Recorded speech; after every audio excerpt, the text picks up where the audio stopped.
Hello. So far, the checklist now. I love it. You're like, ding, ding, ding, I got this. Okay, bring Troy in, and we're good. Tell him to answer his phone and not play around.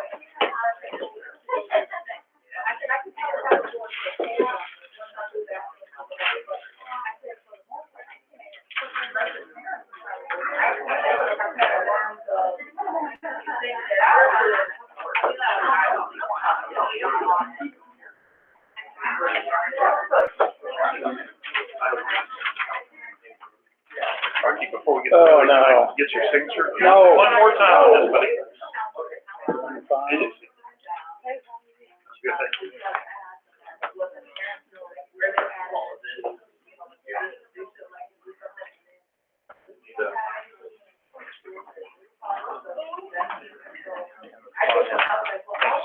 You betcha.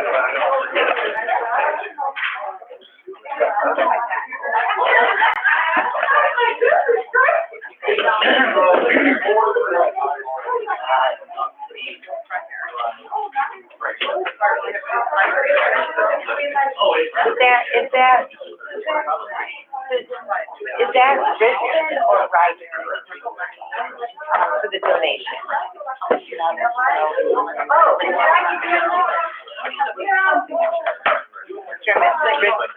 Right going on.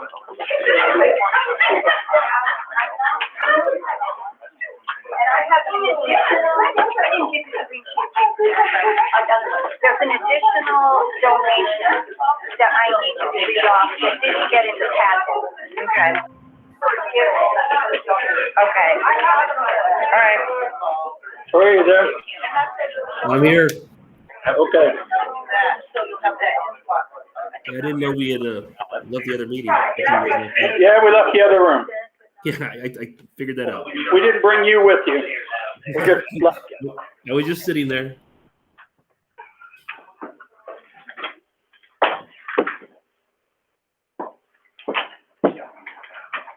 So who's Mr. presenting? Anderson, whenever you and your team are ready. Dr. Shepard, whenever you and your team are ready. Good evening, everyone. First of all, on behalf of the administration, we want to say Happy New Year to each of you. Hope that you have a wonderful holiday season, and we look forward to a new exciting calendar year with you as we are in the middle of an academic year. This evening, we would like to present to you some exciting changes in academics that are going on at high school level, just like we have exciting new programs and buildings.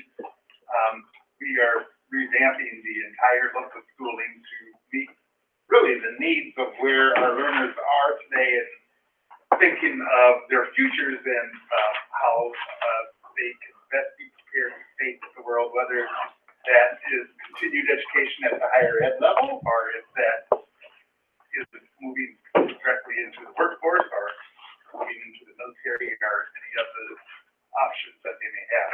So with our time being a little short, I'm going to quit talking and I'm going to turn the mic over to my esteemed colleague, Mr. Edison, and they'll take it from here.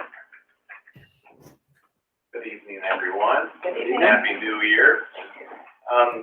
So we're going to talk about standards-based grading, slash, I would like to try to call it mastery learning. Standards-based grading is more from the teacher perspective, and because the grading aspect of the mastery learning is really more about the student focus. So over the last several years, and frankly, probably even much further back, individual teachers and departments have had conversations regarding how do we know what students know, and grading practices, assessment practices, and then of course over when the world shut down, we had to rework and refocus on how we assess kids and what that looks like. And so we were asked, we're moving in a better direction on how do we know again what students know and what they are able to do, and that's really what a grade is supposed to be about. And how do we know that a kid has met the basic proficiencies in any standard in any curriculum area?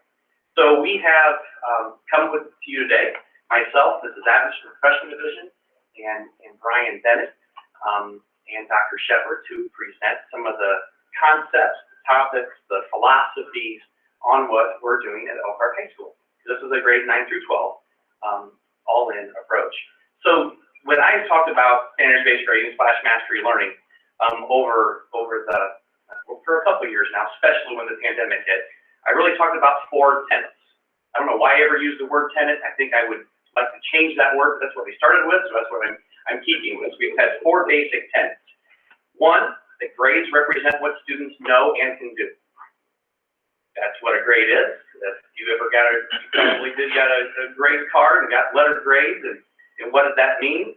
Hopefully that meant a reflection on what you did or did not do in the classroom.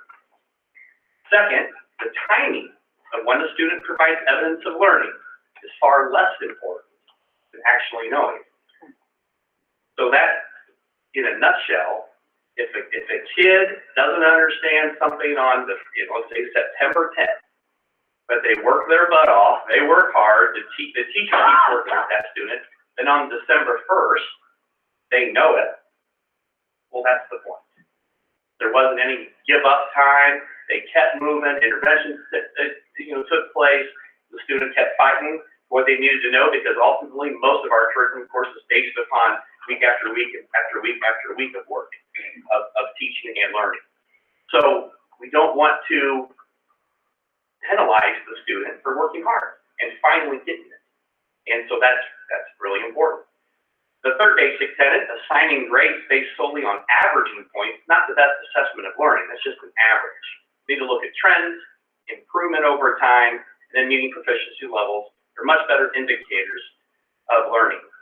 Again, if you average things, the easiest example I can say, if you totally botch an assessment, you get a 0 on it, and you then 2 months later, you have that same assessment, and now you have 100% on it.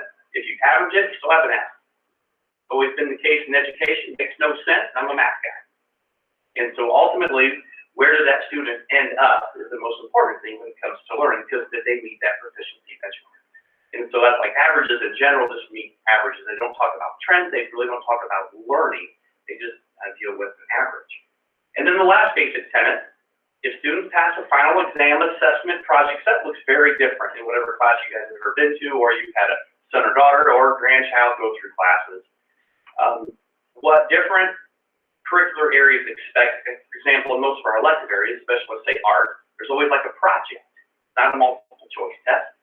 And so if some teachers want to do an essay, they want to have a 6-week-long project. That final assessment leverages kind of a high impact big deal, right, for that whole 18-week grade period. That if the student passes that exam, that assessment, that project, whatever the teacher felt is important to reflect that overall learning for that grading period, then that meets that basic proficiency standard to at least pass the class. Back in the day, we had something called the credit extension process for Elkhart High Schools for Central Memorial. And when I came in 2005, we had this process where we took credits away from students because they missed school if they didn't have excused absences. And so if you can start to think really quickly on what types of kids and families that impacted, it was a really bad thing that hit, frankly speaking. So we would have a kid who would have 8 absences, and if mom and dad got doctor's notes and the teacher says, you have a B, they got the B. If they had a family who probably didn't have the ability to get doctor's notes, we would remove that credit from the kid. Even though the same learning took place at the same B, we would remove credit. And that was just a really bad practice. We're better than that now over the last 16 years in Elkhart, and I'm thankful to be able to say that. And so roughly, those are the 4 tenets. And then other things are kind of based out of that. And then I think what's always important, what it is and what it is not. What it is a fair and equitable way to assess learning. Because again, if a student comes in, has really great background knowledge, flies through the month of August and September, knows everything, that other student doesn't come in with that knowledge, works extremely hard, and by the end of that grading period, knows just as much as that other student who already knew that, well again, isn't that the point of learning? Focus on growth and improvement. again, that is, they still have to meet the bar. I mean, there still is expectation that they have to meet those standards. So it's about growth and improvement and never stop attitude connected to academic standards. I mean, the first critical question in professional learning communities, what do you want students to be able to know and do? That's what this is all about the curriculum, about the essential standards, and then the teaching and learning takes place to figure out if that student met those standards. Continuous teaching and learning throughout the semester is rewarded. I keep going back to, it is a wonderful thing if a teacher and student work really hard and they finally get to the spot where they've crossed that mountaintop. Whether that was August, September, October, November, December, why does that matter? They worked really hard all along and they met the same standard. There is no dropping below. I mean, they have to meet that standard. It's connected to the 4 critical questions, kind of said that again. What do you want students to know and be able to do? Of course, then how do you know if they know it? What do you do if they don't? And what do you do when they already know it? Those are the 4 critical questions. And students are scored against academic standards. So that's what they're scored against. I mean, that's what we are assessing our students. What it's not, does not reduce the rigor. I think that's something that, again, in some ways people think that the standards-based grading / mastery learning reduces rigor. Frankly speaking, it takes away tissue boxes coming into the classroom for extra credit. Y'all probably know what I'm talking about today. I've been doing this for 28 years. When we talk about extra credit and how over the past years that impacts grades, I don't know if that really is what a grade should be based upon. It's nice when people are nice, but it doesn't reduce the rigor. They have to continually try to meet that proficiency. If they don't, they're always going to be below. So it really increases it because we're not going to give up. They're going to have to do it sooner or later if they want to get that credit in that class or get that grade in that class. I mean, back in the day, I know maybe like a lot of you at college, you had to kind of contract for a grade. If you want to get a B, this is what everything you have to do. If you want to get a C, if you want to get an A, I did that in college. Same thing here. Like you have to meet this bar in order to get this grade. And so it in some ways, I think, increases the rigor because we don't give up on a kid. They still have to do it, and that is a mandatory thing. We don't invite them to do it.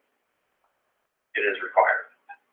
Doesn't make it easier to pass the class. So again, they have to meet all the proficiency standards. So that, I mean, it's legit. I mean, they have to do everything they need to do to meet the basic proficiencies, whatever proficiency that they want to meet to.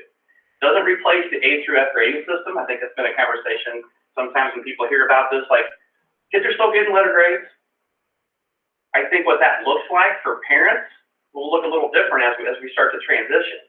Because I think most parents want to know, we all know this when you go to parent-teacher conferences, what's Johnny good at?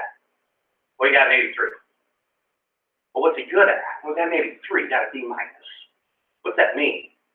So for this, you know, our teachers work really hard, and our students can know exactly which standard, which essential standards they still need to work on. So that's how in time will be reported out. Still a letter grade attached to it. Absolutely, it's very important for that. I understand that. But that's going to be really important that we can understand and share out and communicate exactly what Johnny needs to work on and what he doesn't, whatever he already does. Doesn't say employability skills are not important. I think through the pandemic, we kind of got away from the pride scores because we were just, you know, dealing with the trauma and everything, dealing with that. And, you know, but the pride scores, it is still very important, of course, that kids turn stuff in on time, that they're nice, that they're respectful, that they can work as a team. Well, that doesn't go away. It's very, very important.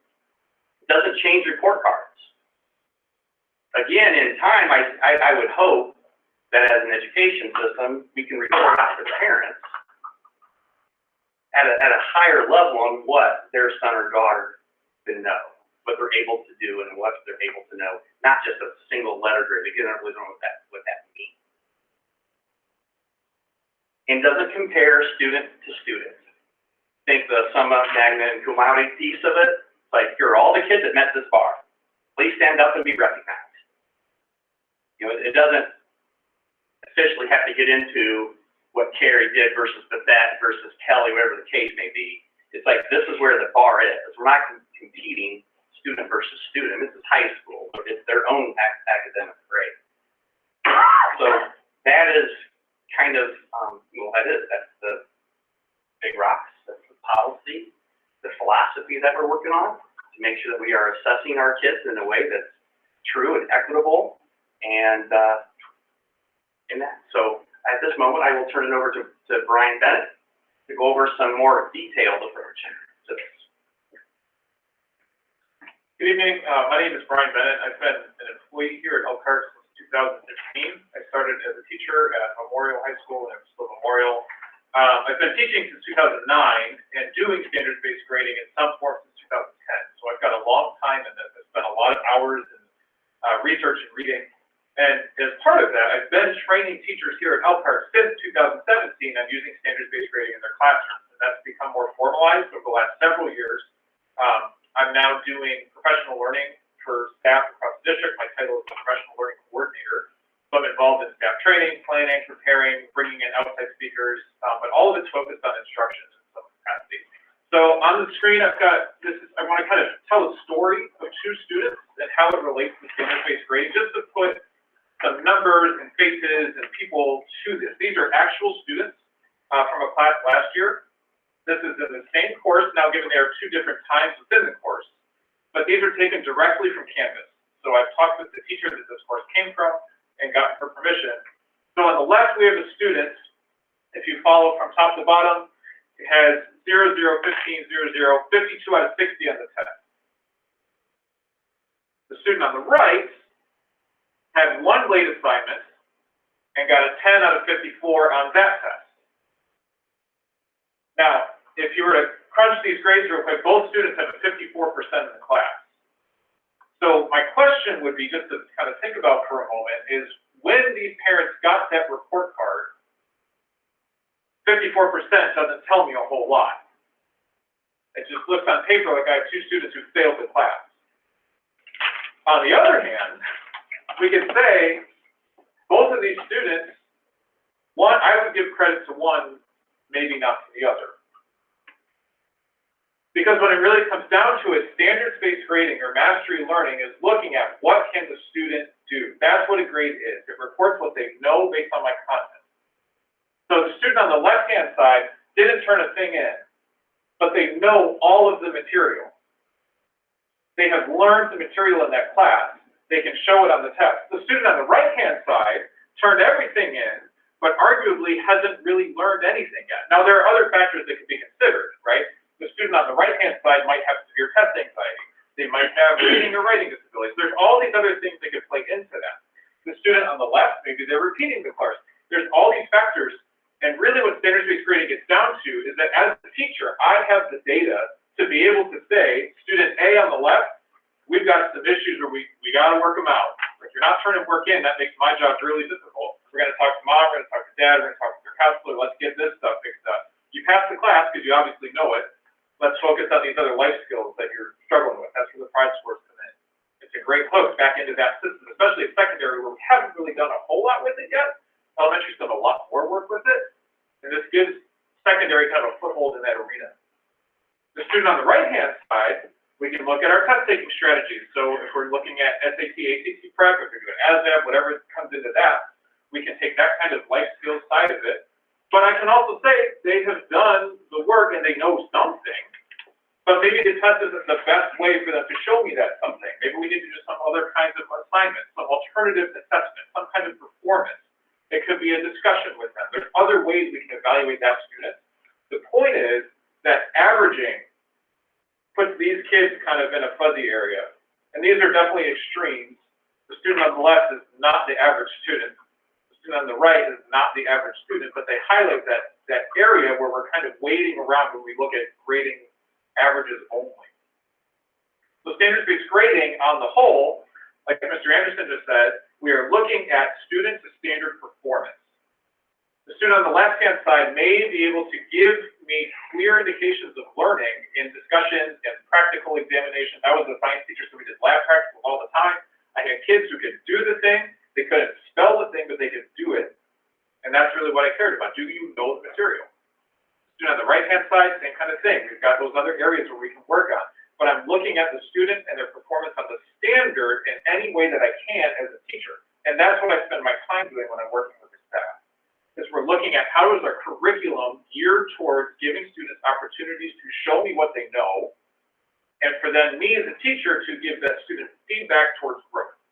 So how have you shown me what you know? What do we need to do now? What's the next step? Question number 3 in the PLC process. And it gives us a basis for those teachers as a department, as the content area across the district, even then 9th through 12th grade, to look and say, out of all these Algebra 1 students, here's our standard breakdown. Here are the students who are doing well. Here's what's the next step for them. Students who aren't, here's what we're going to do. Because without that kind of system in place, we've got kids who fail the first test, and then we give them the second test and wonder why they still struggle. Give them the third test and wonder why they're still struggling. So they didn't learn the first subject. So we're not processing kids through a factory line. We're molding them and we're shaping them as we go through the material aligned to our academic content. Our guaranteed and viable curriculum is the bedrock of this. So we are just changing the way we look at it and report it and use it in the classroom. That's the practical teacher side of things. Mr. Anderson, Ms. Adams, I want to turn it back over to you guys because you're setting the vision for this at the high school level, and I'm working under that vision for you. So I'd also be happy to answer any process or systemic questions that you may have as well about how we're actually doing it in the classroom, but I'll let that.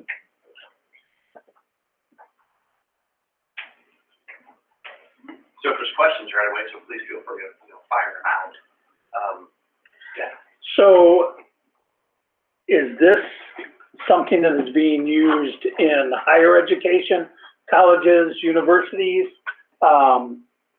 Our promise is to prepare kids to be career or college ready.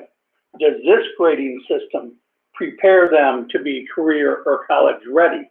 My concern is that you have the student A who sleeps through class for an entire semester because he has some natural ability, is able to pass the test, and he passes the course when he really, you got to wonder if he deserves to pass the course, or because we allow kids to, turn in stuff late all the time. You and I have had this conversation, that they are not being prepared for the next step, whatever that next step may be.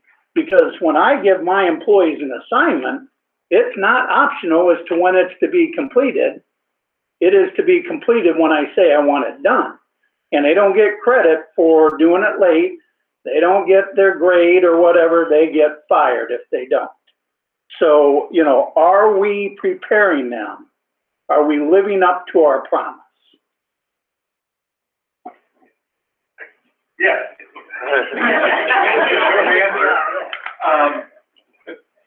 And I think you really have to qualify what you're talking about when you're talking about an assignment, because when you think about homework as stuff, what is the real purpose of homework? Well, the growing body of evidence says the homework's only purpose is for practice. It's not to assess where the child ends. It's almost like going to the doctor, so here he comes to visit the doctor. I'm not that kind of doctor, as you know. But he comes to visit the doctor, and I say, Carrie, you got to stop eating all that junk food, and you need to start running again, like when you were playing baseball, if you want to live to be an old man like me. And so we put together a place, Carrie, you do these things along the way. Well, the final result isn't that, Carrie, you need to do that. It's going to be, well, did Carrie have her heart attack 2 months later, or did he live to be an old man like me? That's really the difference when we talk about assignments. So if homework is set up to be practiced, that's exactly what it's doing. It's giving the students the skills and those things that they need. But on the other end, if the assignment that is given is one that is assessing what the student knows and is able to do, that's a different story. And that really comes into the way the course itself is set up, or how the teacher actually operates the school. We're going to take little pieces of what you need to know, and we're going to have many, summative assessments along the way. That's much different than you do all of the even questions by tomorrow, see see if you can, actually know how to add two numbers together at the same time. There's a huge difference in that. And so, for some teachers, the culminating event is the one that's the most important, not a series of pieces throughout the entire semester. So it could be an exam. For example, all of us who've gone to college, which are most of us in this room, I would imagine, we've had professors who your entire grade are exams. And that's all you did. You didn't have to do any outside work at all. Some, the entire course was based on a paper you had to write, or in the speeches that you gave in speech class. While others may have looked a little more like high school and elementary school where you had to turn in pieces here and there. But you're not seeing a lot of that right now in higher ed. You're seeing more project-based kinds of stuff, doing papers, working in groups even now, and having those culminating events, whether that be a midterm or a final exam, that makes up what that student knows and is able to do. So I don't think that what we're talking about is taking us away from the trend that's happening in higher ed. Well, so just real quick, like I have 3 children, all 3 of them were completely different. One did not need to do any homework whatsoever and he could pass the test. He got to college and was so ill-equipped on how to manage time, modify what he was doing because that foundation wasn't there. And to me, this kind of skips all of that. Then take another child who is a trade, and without that foundation and those assignments, that layering, that if you don't know this skill, you can't have this skill, and the test wouldn't have mattered. My career, not collegiate, but a wonderful trade that I was gifted with. Had I not done my homework assignments that layered on top of the next layer, I mean, I surely didn't want to spend a week doing pin curls, but once I mastered pin curls, I could move on to what the next foundation was at the head. So taking a test and passing it would have been irrelevant if I didn't have a foundation. And to me, I'm concerned, like Rocky says, what are we teaching them? I mean, how are we teaching them how to appreciate, timely manner, understanding that you have, the rigor that you need to have that's based on just a foundation. And where I get that with the 2, which, I think you can kind of jump in and out, but like we're college and, career ready. And I don't know how that can balance true to form at the Career Center. I mean, I would love it if Brandon was here because without having those foundations, he's out there with our hot rodders, So I taught in 2016-17 an AP biology course over at the West Campus using standards-based grading. I was flexible with my timelines and everything. But we have to remember that the students are still accountable for that material. So I have a student, I'm not going to say his name, I can picture him clear as day though. He really struggled. He was the kid on the left, maybe not with the test score though, right? And so with that particular student, my conversations were, A, you're not turning work in. Correct. So B, like for A, that's a problem. B, I can't do my job, man. Like, I don't know what you know and what you don't know because you're not turning work in. And because I can't do my job, you're not going to improve. And so that's the teaching process with students. They have to make that mental shift because right now, if I don't turn a thing in and my teacher moves on, I'm off the hook. We have just taught that student then, I don't care what you did because it doesn't matter anyway, because I'm moving on. Now, you haven't turned this in, so now I can't give you feedback and help you learn. So now I'm going to make you do something anyway. The students get stuck. They don't get to just carry on forward. So this is really putting the impetus on, I need you to stick to the social contract that we have of, I'm going to help you do better, but I need something from you. If this is not working for you, give me something else so I can assess that standard. So finding ways to connect with those students, and I'm laying out a pathway to help them find success, but then coaching them along and saying, this is a way to accomplish that. You have to give me something. And so what happens, you've done this, and your commitment has been outstanding. Now, we ended in December, and we had this plethora of kids that were an epic nightmare. And we now say to the teachers, we need to figure out something so that we don't have all these kids failing. What do we have here? How do we, where are we at? Are we looking at finding a way for graduation rates, or are we really looking at educating? Yeah, I would say this, it would be harder. Okay. For kids. Not trying to make it easier. Right. Honestly, trying to assess what they've learned. I think, back in the day, we've always been about penalties, right? Like the hammer, right? And we know, like, there's a point when you're a teacher, back in the day, you would tell a kid, no matter what you do, you're not gonna pass this class. You have 6 weeks left. It's mathematically impossible for you to pass this class. If you're a teacher, been doing this for a long time, you probably said that. That's what was set up. Like mathematically, there's just no way that student could do anything to mathematically get to that 60%.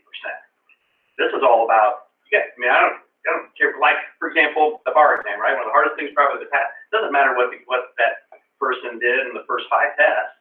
There's no averaging. It doesn't matter. Did it get to the spot at that time? And I think, life in general, there's lots of things that adults do that we don't do right all the time. We don't do timelines well. We don't. People need to look in the mirror if they think that adults do that real well. And we ask for forgiveness a lot, and we're dealing with 15 to 16-year-old kids, right? So we're trying, what we are trying to do is, if a kid knows it, again, that's what the grade is. I mean, unfortunately, this is also setting up for failure. You're a really nice kid. We're just going to pass you through. They get to college and they fail quickly, because there's no rigor to their academic career. So to me, this helps that piece. Like, you got to get to this. We're not going to give up on you, but this is what you have to do. And if it takes you longer than normal, well, we're here together to work on that. And so I think that's what we're trying to do with this. I know that's something I think that's a great question, Kelly, about, does this make it easier? We'll still have kids who deserve not to get that credit in the class. And that is not what this is about. Like, this isn't to try to take away S.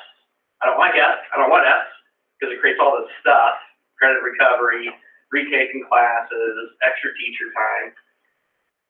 But we're trying to tell kids, we're never going to give up on you. And you need to get to this bar, whether that's the 2nd week or the 18th week. That's what this is about. Hopefully, is that growth, the improvement, and learning. Because again, if a student doesn't know it, the worst thing we can do is move them on. I have It's a horrible thing for I us. have a question, Carrie. So now, if, I guess I'm kind of struggling with the way of, the difference between when you're talking about standard and traditional. I mean, we should be teaching standards anyway, regardless of how you do it. So my question is, if you've got a student who you're focusing on specific standards at a certain time of the semester, and they've done nothing, they get nothing from done the assessments and everything, and you're moving on, and while he may need more interventions or anything else, so now you're moving on to the next stage, and then there's an assessment done, and they don't do well there on those specific standards that you're focusing on. So then you get to the end of the year, and in my experience, some teachers give cumulative finals, other teachers give the last unit final with specific standards, and so you're like, okay, well, he's passed this one, but he didn't learn the other standards, so how does he pass the class? Yeah, so my response to teachers who have asked me that question specifically is, then you need to toughen up your final. All jokes aside. No, but I'm saying, so Right. you're saying that the policy going forward is going to be all the classes will be cumulative finals, they'll be weighted, the material will be weighted equally from each of the assessments that have been done along the way, because, I've been in classes, I've been part of it, my kid's been part of it. Well, we did that standard back in September. There might be a couple questions on it in the final, but the majority of the final is going to be based on the last few weeks. And it's always been random. So when you're Right. looking at assessing standards and then the kid does really well because he happened to master the standards that were on this particular final that were weighted differently, so he passes this part, but he failed the other 3. Right. So how? The word is comprehensive. And all the stuff that we pushed out and talked through. Comprehensive. Not just the last 4 weeks. Okay, I just think that that's important, because I don't know if everybody's on the same page with that, and I think that teachers, in my experience, and I don't want, I'm gonna make a general statement, so I don't want teachers to think that, that's everybody. It's not. So I'm just saying, generally, there have been teachers that have made their finals easier because when they look at their grade book and the grades are really low, then they'll say, okay, I'm gonna boost, have it a little easier so I can boost my class up so it doesn't look so bad.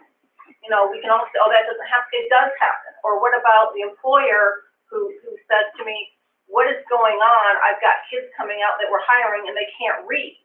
So I think we've got to look at it from a holistic standpoint that to make sure that we are helping kids to master the standards along the way, but to make sure that just because they pass the final doesn't necessarily mean they passed the class if they haven't mastered all the standards that they're supposed to, the minimum standards they're supposed to have. If it's the appropriate final assessments, I can see a future, again, schools have set this up so many different ways. Like when I was at Concord way back when, 70% were testing quizzes, 20% was homework participation. Which would mean no matter what, 20%, did you do it or not, no matter about what you learned. And 10% was the project. That's what I did. Other people did it very differently. Schools did it randomly. Right, Right. some finals were weighted. And what we do now is Finals are weighted. 85%, 15%. Honestly, that's just a decision. It's not like that's in any literature anywhere. That's just what we do. I could see a future where we don't even have that. Like it's just one grading period. And I remind our staff, it's like you're in control of your classroom. You should know what your student can and can't do. So this brings up another question. So when you're talking about standards, so you've got two teachers that are teaching the same class. Are they teaching the exact same standards? Yes. And how are they, is everybody on the same page? Yes. Is everybody, this school is doing something different than another school? Because you've That's got, all part of the guaranteed viable curriculum, right? So we all have the same scope and sequence. We all have the same essential standards. Now, like for example, the high school, the schools of study, the different resources we're going to pull in should be based on the things of the school of study. But the essential standards are absolutely the same. Absolutely the same. They have to be. So that answer is yes.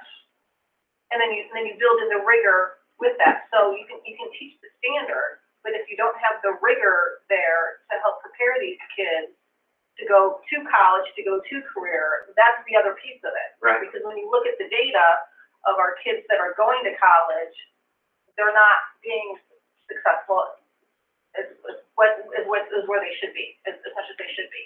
And they're really struggling. And so I think that's a piece that we really got to, what we're focusing on, are we really working on the skills that they need to be successful? Do they understand what it means and kids are going to struggle, and I'd rather have them struggle in high school where they have much more support, and be prepared and know that, hey, the high school I went to, it was tough, it was challenging, and it can be challenging in different ways for different kids and what they have to persevere with. But I just want to make sure that they're put in an environment so when they go to wherever they're going to go, that they can say, my high school, I had a lot of support and it was hard, but I was prepared. And so when I go to college or a technical school or a training program, whatever, I've got the skills that I need to be successful and I won't struggle. And then those questions that you just asked are really the critical questions about teaching and learning today, where we are. And that is the essential work of those teacher teams that we put together in TLC. And that's why we have adopted the TLC model, because we know it's those collective minds working together to talk about what is it that standard is asking the students to know and or be able to do. And that's where the rigor comes in. And then when they actually figure out what that essential standard is asking of students to demonstrate or to do, then they can prepare appropriate activities, assignments, assessments, projects, whatever you want to call it, that demonstrates their knowledge or their skill in that area. And so this is embarking on the right work to get exactly to what you've been asking. I have a question, and this is for Julie. Would you be able to talk to how this, you're kind of in the trenches, you're a teacher, and how you view this for us, because I need a little more information here. So, funny you ask.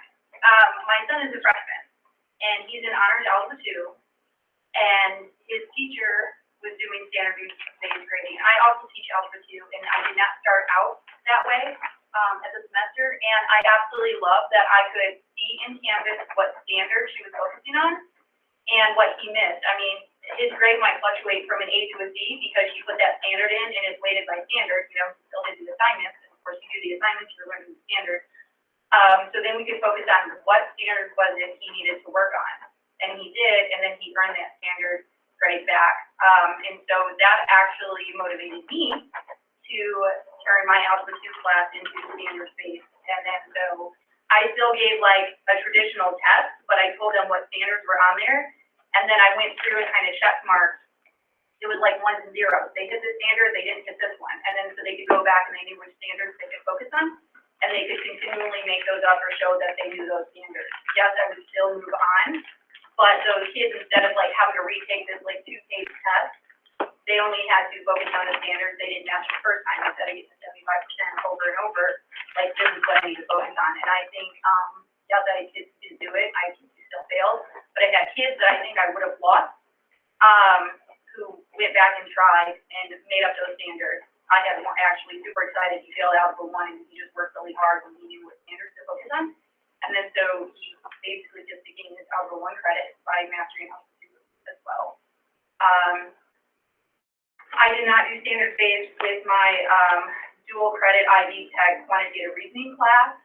It's kind of set up already. It's kind of set up by standard, and I did like the chapter test. And I kind of have stronger students anyways. So that wasn't so much of an issue with that. But I dove in. I mean, it's not 100%. I know how Brian probably wants it, but it was at least a start for me, and I was more confident taking that on, having seen the success my son had in the class. Thank you. But I feel like I'm hearing from the very start of this, we're fulfilling our number one sentence in our promise, which is each student will be known by name. And I'm telling you, with you guys saying to me, it is up to us to figure out how to help that student meet these standards that are going to, you know, make or break them in terms of the building blocks that they need to have. And that's what I'm hearing. And it's partly because I think I started my children out in Montessori method, which is when they're little, you know, you kind of wait for those sensitive periods for them to be sensitive to learning math or reading, and they just kind of follow that child's lead. Maybe their minds work similarly, even as young adolescents or in high school students, where, you know, they're going to get it sometimes, and other times, you know what, it's just like a big muddle to them. But what I loved hearing you say was that it is up to us to try to figure out how to get that student to learn, and the PLC process is essential in this, because then you have shared ideas between our teachers, the ones that are doing well, and just like you learning, Julie, from your son's teacher, look at how open you are to that and how cool it's turned out for your own classes.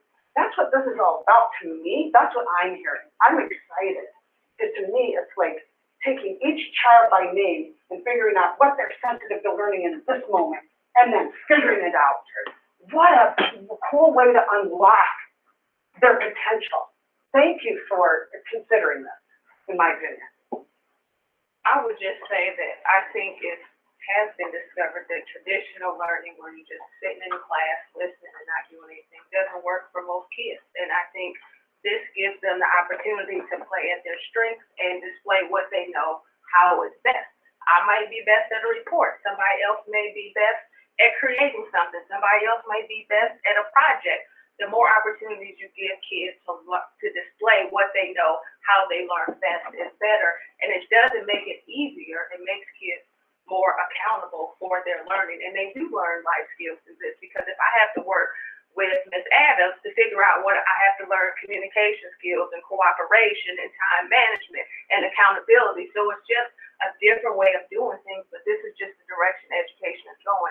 I know a lot of the universities have self-paced learning, they have accelerated classes, they have classes that you never have to check in, you just get the work done and you do a project at the end. So it's not easier, it's just different, and we have to move the way that all education is moving and not hold so strongly onto tradition, because that's what we know. New things do have a lot of benefits. pressure on our teachers to up their game to get each student to learn. Right. It's awesome.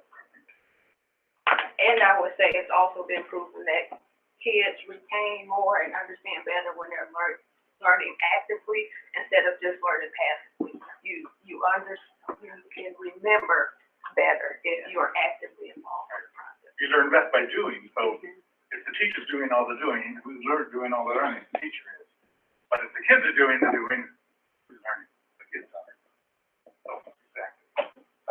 Geneva, did you have any comments for the board? You've been kind of quiet. Yeah, so, sorry, you're fine, because I was just gonna say, Don't let them three guys dominate the conversation. according to the college career readiness standpoint of things, we are literally preparing our students best for college with this standards-based grading approach. We're teaching them persistence, we're teaching them responsibility in those aspects. So they have to they're given an opportunity still to turn in their work, but they have to still show evidence that they have learned that standard. You're not just giving them a grade, you have to work for it. And so those students that do just pass the test, that doesn't mean that they are passing a test and they're getting an A in the course. We're not making a decision on what grade they receive.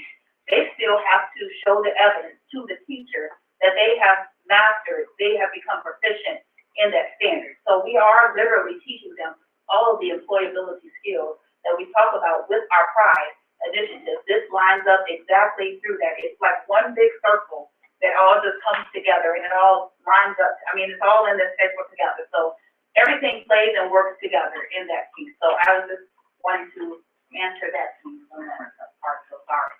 Now I'm done. Never done.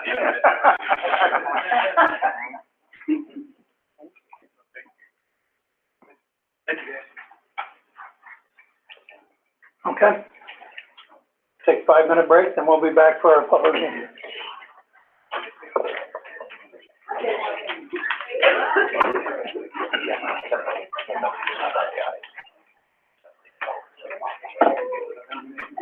Who am I nominating?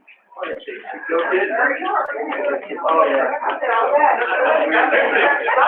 When do you want me to do it?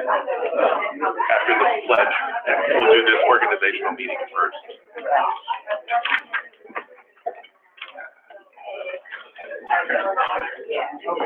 I'll meet you guys.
you ready? Thank you. You ready? Okay, so we are going to do our election, which every year we switch officers. So I'm going to go ahead with the nomination, which is going to be putting Stacy Davison as president, Troy Scott in as vice president, and Doug Weaver in as secretary. Second.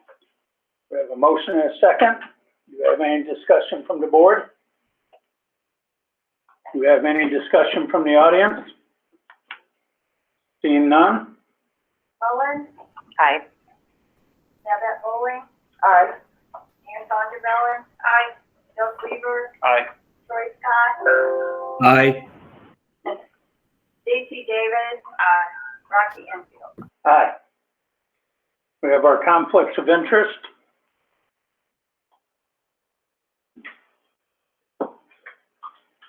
You need a motion? We need a motion So to moved. accept. They just accept. Yeah, we just accept that. Yeah, motion to accept. Second. We have a motion and a second. Do we have any discussion from the board? For those of you that don't know what the conflict of interest is, board members that have family members that work for the school system, such as myself, my wife is the head secretary for Westside, or Mr. Weaver, whose wife works as a paraprofessional, and we have to declare these. When it comes time for us to vote, like for compensation packages or something like that, we will abstain so that there is no conflict of interest in that way, but we have to declare them at the beginning of each year. We have a motion and a second. Kelly Mullen, Aye. Yvette Bowling, Aye. Ann Vondervellen. Aye. Doug Weaver, Aye. Troy Scott, Aye. Stacy Davis, Rocky Enfield. Aye. Resolution? Move to approve. We have a motion and a second. Do we have any discussion from the board? Do you have any discussion from the public? Kelly Mullen, Aye.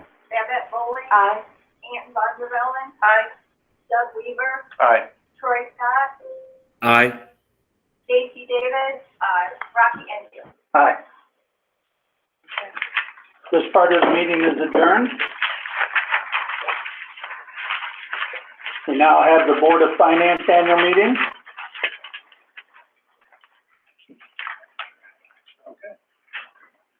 First item of business for the Board of Finance agenda is the adoption of the following resolution. Be it resolved that the Board of Finance is hereby authorizes the treasurer of Elkhart Community Schools to invest funds from the depository balance instead of from a specific fund balance. In accordance with the provisions established in Indiana Code 5-13-9-6. That, President, can we have a motion to approve this resolution? So moved. We have a motion and a second. Do we have any discussion from the board? Any discussion from the public? Kelly Mullen, Aye. Yvette Bowling. Aye. Ann Vondervellen. Aye. Doug Weaver, Aye. Stacy Davis, Troy Scott, Aye. Rocky Enfield. Aye. Thank you. The next two items, final two items on this agenda are just informational only for the board. We're required to review the investment history and the investment policy. Those were included in your materials. You see there's, has been the case for a number of years, investment history because through our banking services agreement, we have a sweep account arrangement with Lake City Bank, and they pay us 40 basis points above the federal funds rate. That's a good return, as I've learned from my peers in other districts. And so that's really what that is, resolution was that we just passed, allowing that type of arrangement to purposes. And then moving on to fiscal indicators. Fiscal indicators really came about with the situation with Gary schools, and then the legislature found out about the problems at Muncie as well. And so they created the Distress Unit Appeals Board. They nominated or put together a committee. I knew a couple of those folks that were on the committee. I still know some of the new replacement folks that are on the committee. they looked at indicators, to try to understand if a school was starting to be in trouble and heading towards the route that Gary and Muncie. And so, closing your materials is an informational page that shows the total population in Elkhart County. That actually is flat. It was within 100 people. There's still 77,000 plus folks. It shows what our assessed valuation is. Assessed valuation within the district has been growing the last 2-3 years at about 7%. That's a good thing. It helps drive tax rate down for property tax owners. And the indicators behind that include the student enrollment, and you can see the last year that they show is the 2021 year when we had, with COVID, we had the significant 400 plus student loss in enrollment. We flattened out this year, thankfully. Then it looks at cash balances, and if you look at the ones that show negative are the federal funds and the state funds that are on a reimbursement basis. That was something that the state did a number of years ago, at least 10 years ago. We went from receiving, for instance, Title I money up front, where the state said, your allocation is this, and you see the money.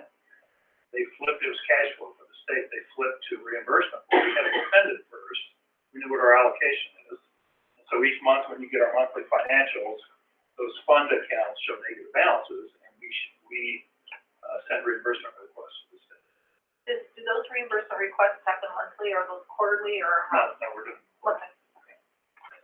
Yeah, because the amounts are significant.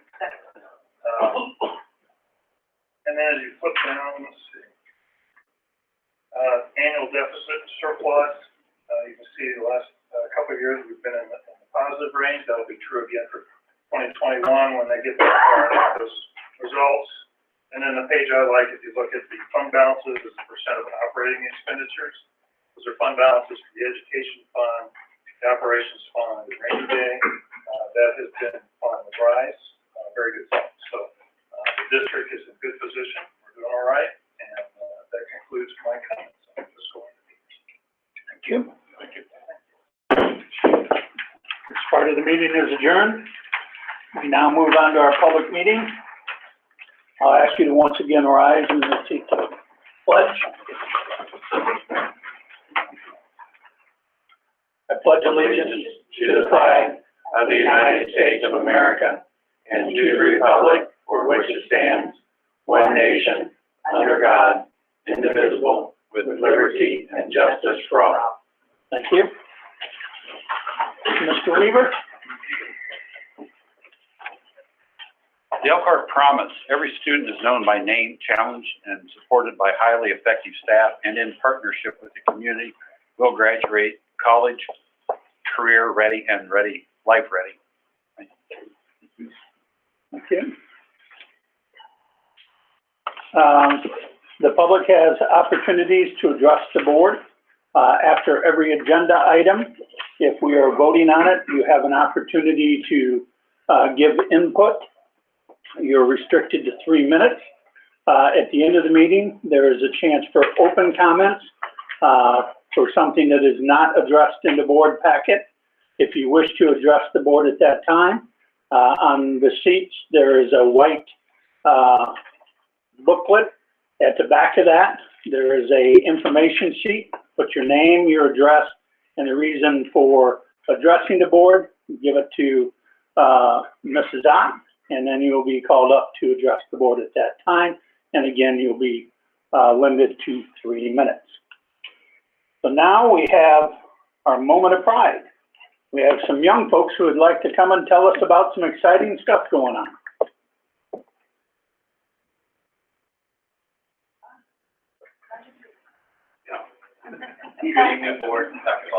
Yeah, the other people are young, not you. Definitely not me. Just a couple of things and I'll turn it over and get out of the way. These are students from our small engine program that have recently participated in the Hot Rodders of Tomorrow Engine Challenge. Unfortunately, our instructor, Ryan Gordon, is not able to be with us this evening. But in his place, we have a very capable technical assistant, Dalton Bogart. Dalton is a graduate of the program and a former Hot Rodders member himself. I'm going to introduce these guys and talk a little bit about the experience.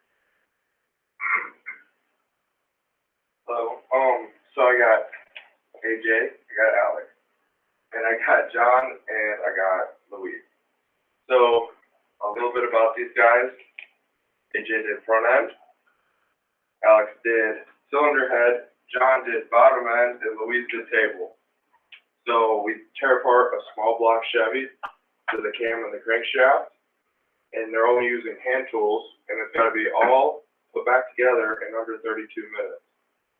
So these guys came in 7th place at the national event that we went to in Indianapolis during the month of December, and they did an awesome job.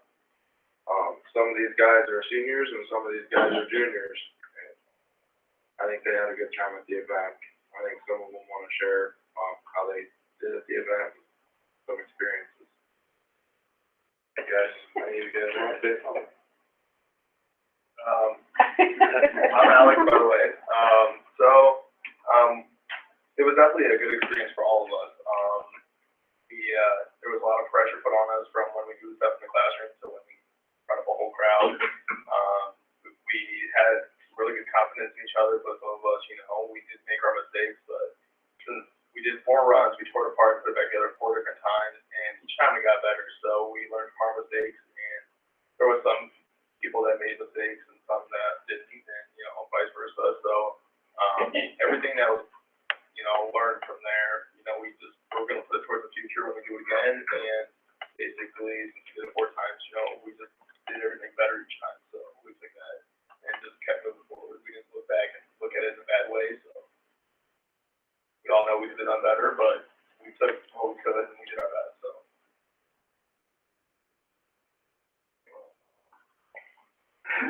So how many hours of practice did you put in before you went to Indianapolis? They basically started on the first day of going to the Career Center. We tried to see if they had any interest, and then we work on it during class time. And towards the event, we started working on Saturday mornings because some people have jobs, and we try to work around that and make sure we can get as much time to practice as we can. Almost as much as a normal sport, or even more. Yeah. It should be worth the gym credit because. That was awesome. It's crazy. It's a small area, but they still run around and they get stuff done really quick. What kind of, did anybody pick up any scholarship money or prizes? Yeah, so between I think 4 schools it was, we got, each of us got $23,000 for each of us individually. So it wasn't anything that was split up.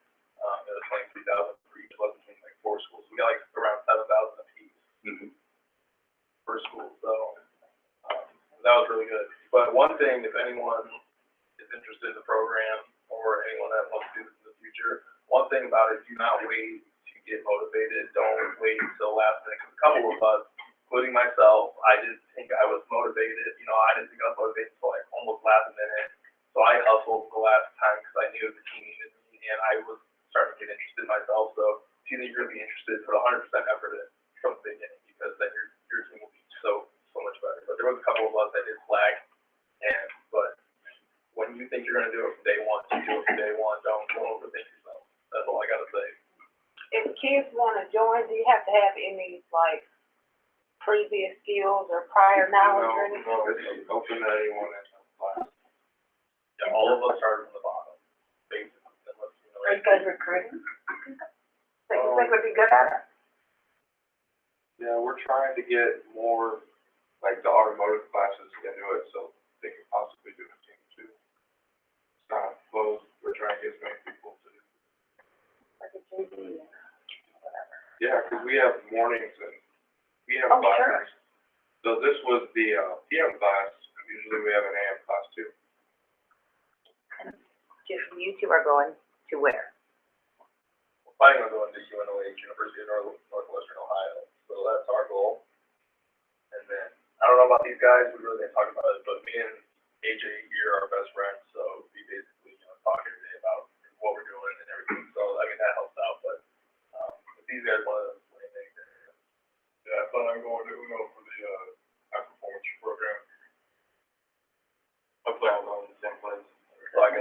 This is awesome. And if you guys need anything at Ace Hardware, these two, Yeah. Ace Hardware too, do you boys have a job to outside of school or? Yeah, I'm supposed to work right now. Good, hey, you know what, a job's a job. Flip burger's awesome. Yeah, excellent. Not now, I used to.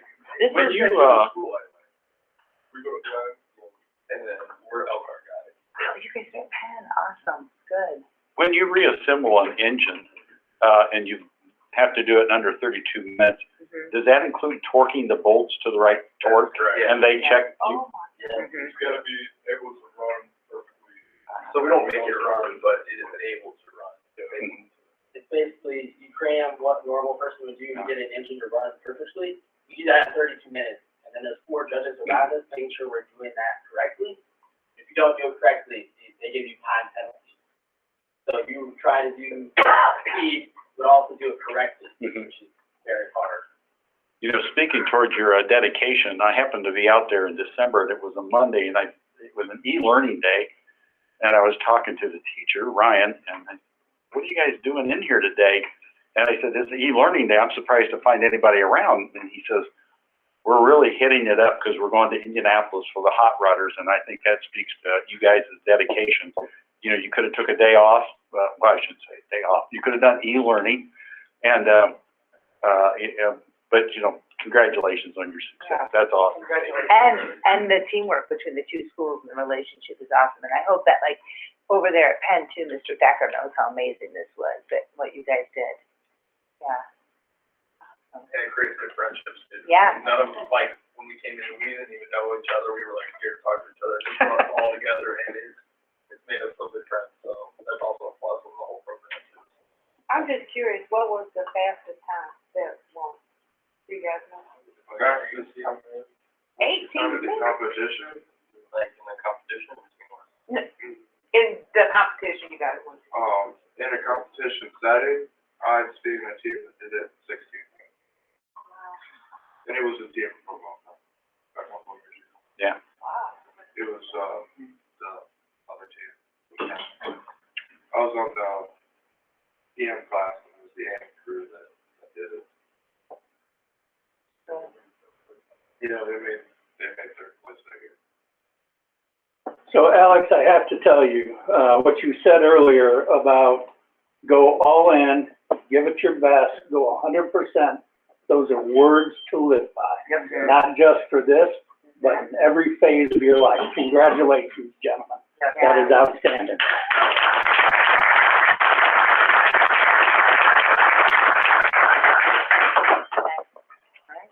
Thanks, guys, thanks so much. We now have our consent items. So moved. We have a motion and a second. Board discussion.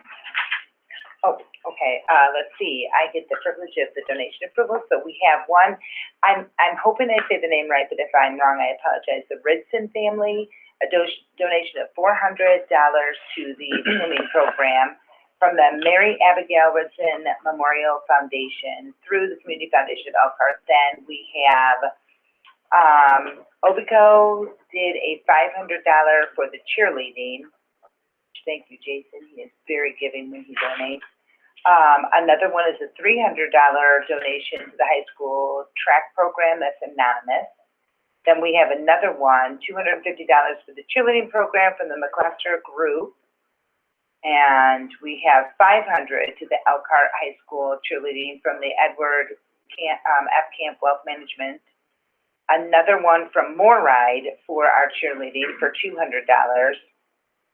And I just want to compliment our coach, Haley Worsler, on that. She is amazing at getting donations on behalf of the cheerleading, and she uses the money very wisely. We have another one that came in. It's a 2000 Honda CRV. It has an owner estimated value of $750, and it will be used in our automotive cluster. It'll be used for training purposes, and that is from John Martin's family. And if you have an approved vehicle, you know, always think about donating those. Excellent tax write-off, and it's a bonus for our school program. Do you have any other discussion from the board? Do you have any discussion from the public? Kelly Mullen, Aye. Babbitt, Ann Vondervellen. Aye. Doug Weaver. Aye. Stacy Davis. Aye. Troy Scott. Aye. Rocky Enfield. Aye.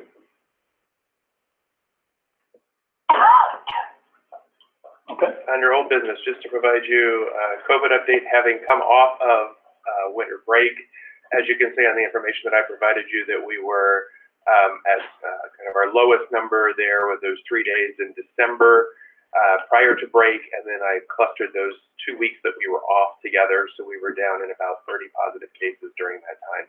Since we've returned, in the box up on the right, you can see that those cases are up.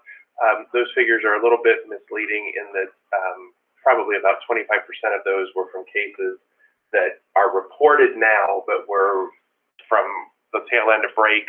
And so we'll see how it settles in overall here as the week. But and they're, because we've just come back, they're contact tracing, so I don't have close contacts for you. But I wanted to have those numbers for you. Thank you. I have a quick question. So the numbers you have from December 27th, January 7th, we were in school. So are those from the health department? that you Those were received? reported to us during that time. Yep. Okay, from the health department. Yeah. Okay, I just want clarification on that. Mr. Thorne?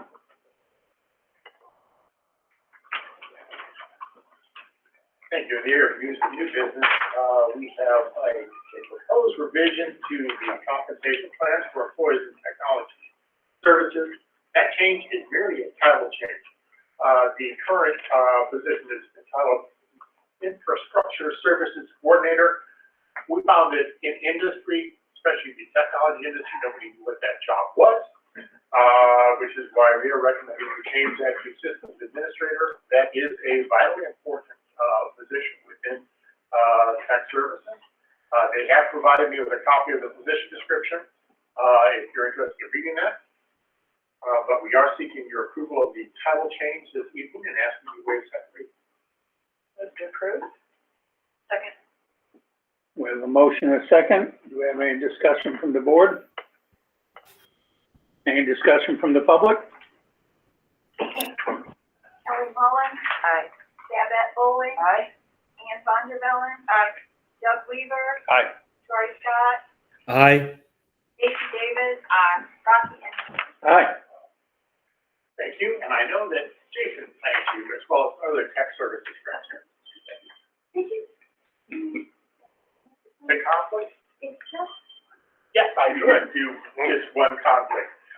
We do have one conflict of interest. That would be, somebody by the name of Steve Palmer. His wife, is occasionally working for us as a substitute teacher, and is disclosing that conflict of interest, and we would ask that the board accept, that, disclosure of conflict of interest. Do we need a motion for that? Motion to Oh, accept. so moved. Second. Do we have any discussion from the board? Any discussion from the public?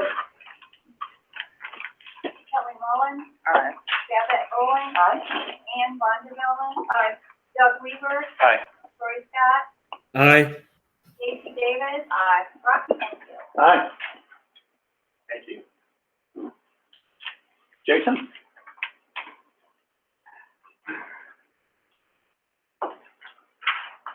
Good evening, board.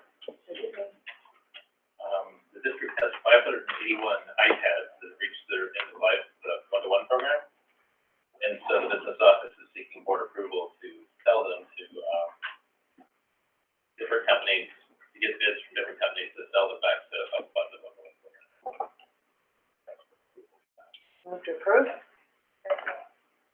We have a motion and a second. Do you have any discussion from the board? From the public? Seeing none? Kelly Mullen. Aye. Babette Bowling. Aye. Ann Vondervellen. Aye. Doug Weaver. Aye. Troy Scott. Aye. Stacy Davis. Aye. Rocky Enfield. Aye. Thank you. Thank you very much. Do we have any members of the public that put in to speak? Not online or. Okay. For my comments, I would just like to welcome all staff back and for us to have a hopeful and productive 2022. And then my final comments would be 2 words of thank you. One would be to thank Rocky for his service as board president and for his coordination and cooperation with me and working through many difficult things as we've had to face different challenges, so I appreciate that. And then secondly, I would like to voice appreciation to Susan Ott. This is her last board meeting with us, and she has been absolutely indispensable to me over the first 3 years that I've been in Elkhart Community Schools. Susan, very professional, fantastic sense of humor, managed my schedule, and simply took very good care of me. So I thank you for that, Susan, and you have proven to be a true asset to Elkhart Community Schools, and I thank you.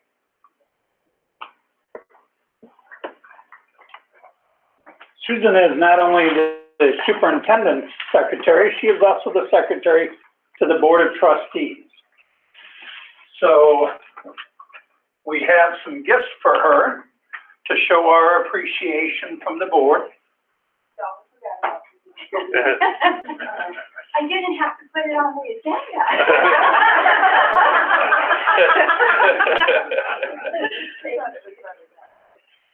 And Ann, if you would like to start by making some comments. Sure. As the newest board member, I just want to say how appreciative I am of you and your willingness to help me navigate and get up to speed on things, and always being so responsive to emails and stuff when I have questions. And sitting on the other side and seeing all the work you've done, I just wanted to thank you so much for your service to the district. I know it means a lot to you, and I thoroughly wish you all the happiness and joy as you go on to retirement in your next journey, and enjoy traveling. Thank you. Susan, next to myself, being the longest serving board member out here, you are the second longest serving board member. I have always appreciated your candor and, kind of your military discipline about keeping us on task and stuff like that, kind of prodding us along there a little bit, and also, kind of talking to us when we got really off the rails, and need to be brought back. I appreciate that. That was all, great. I wish you well in your retirement, and by all means, we won't forget about you. Come back anytime, and, please keep track of us. So, have a good time. Thank you. Well, Susan is the go-to person. If you want to know what's going on, you need help, you want some history on something, Susan knows it all, and she gets it done quickly and efficiently. You have been invaluable to me as a new board member. You've been through a lot in the last year and a half, 2 years, and I just hope that this is a new chapter, a new beginning for you to live the next best chapter of your life. We love you so much, and we're Our almost daily talks are coming to an end, and I can't imagine doing this job without your assistance. You are a treasure to the school system and to our community. And we love you and appreciate you more than you know. And of course, you know where we are. I expect to see you in the future. And I cannot tell you how much I hope you will find joy and fulfillment in your retirement.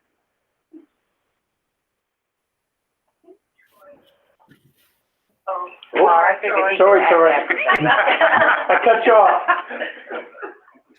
No, I wanted to say it's, I think everybody attends the meetings, can see your contributions at the meetings. What they don't see is the countless hours she has spent behind the scenes in the organization, answering our questions. She played a vital role with a transitionary board such as this, that the new members, and I think Ann addressed it, the new members come on and, they need a lot of guidance. They need their hands held. They need a lot of leading. And she was very, very good at that. And so I wanted to thank you for that. I think you've made the board a better board. Slightly concerned that you're not going to be here anymore, but I'm sure we'll do fine. And we know we know where you'll be, at least a phone call away. So, it's the little things that nobody sees that we all experience, as Rocky said, on a daily basis, and that's going to be deeply missed. So, best to you on your travels. Go far enough away, but stay close, because believe it or not, you will probably still be needed in the short term, if not the long term. So thank you very much. Thank you. So first, of course, thank you for your service to our country and how proud you are of your military background and how respectful you are in that sense. And also for being able to figure out what I'm saying to you when I talk text and send you emails. But you've been a wonderful mentor, and for a board member who was very nervous and anxious, you made it very comfortable for me and helped guide me in the direction I need to be. And for the last and final time, I apologize that I painted your flip wall. The inside joke, but yeah. I have a motto that, happiness is health and a poor memory. And you have found your health and your stride in this last year. And I appreciate that you've forgiven and forgotten many of the newbie ways that we've made mistakes along the way. And I appreciate that very much. And for going into the future, this is kind of a cool little thing. It says a good life is when you assume nothing, do more, need less, smile often, dream big, laugh a lot, and realize how blessed you are. And I hope you always feel that you're blessed, having the gratitude that we have for you, and we're always well. Thank you. Thank you all very much. I came here 7 years ago looking for a part-time job that I was going to do for 2 years. This is number 7. So, must have been good. It was a good fit. And I'm ready. I got tickets going. The airline will change them, but I know. Wait till you open your card, because you have a chance to get one. Anything else from the board? Yes, I'd like to give her a standing ovation.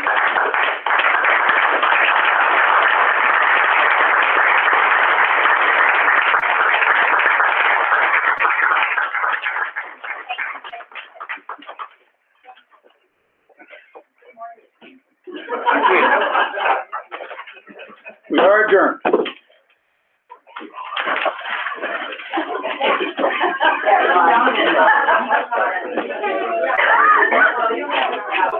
You guys like to have a picture? No, we're done. We're done. Is it possible? This